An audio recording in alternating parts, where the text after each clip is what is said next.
The room glittered. The crystal chandelier reflected the soft light of a roaring fire at one end of the room, and candles scattered around the remaining space. Jewels on dresses and around necks glinted. Newton Athertrix surveyed the room with a faint smile. It was certainly grand, and he'd been looking forward to seeing this upscale New York City hotel. It had been nearly a century since he last stepped foot in a city that was not Haven. Tonight, the gala's guests gathered in arrays of deep blues and silver. Laughter and soft conversation passed between them.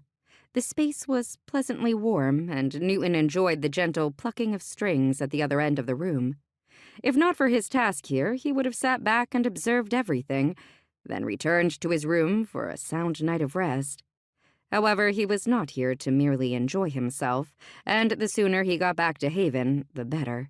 The hotel reminded Newton of a place he'd frequented in Haven's premier district, and he wondered if the district's architects had been inspired by New York's rising skyscrapers and grandiose accommodations.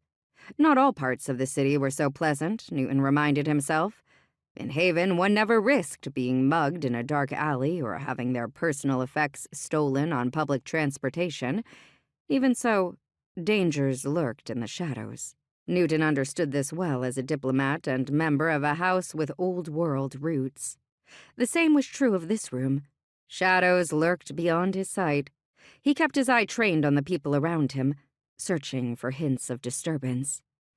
"Champagne, sir?" The speaker had a pleasant feminine voice. Newton turned.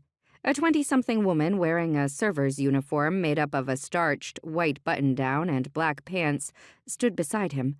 She offered a thin silver tray with a single glass of champagne. Her dark eyes gleamed above a friendly smile. Newton waved her off. "No, thank you, miss. Maybe later." She looked disappointed.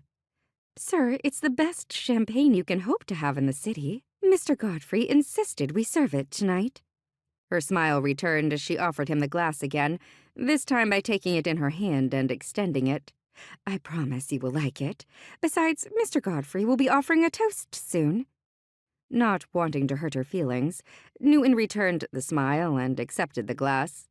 "Thank you, miss. Mr. Godfrey has done well tonight." She smiled again, then excused herself. Newton shook his head and grinned. He sipped from the glass, discovering the girl's claim was true. It was good champagne.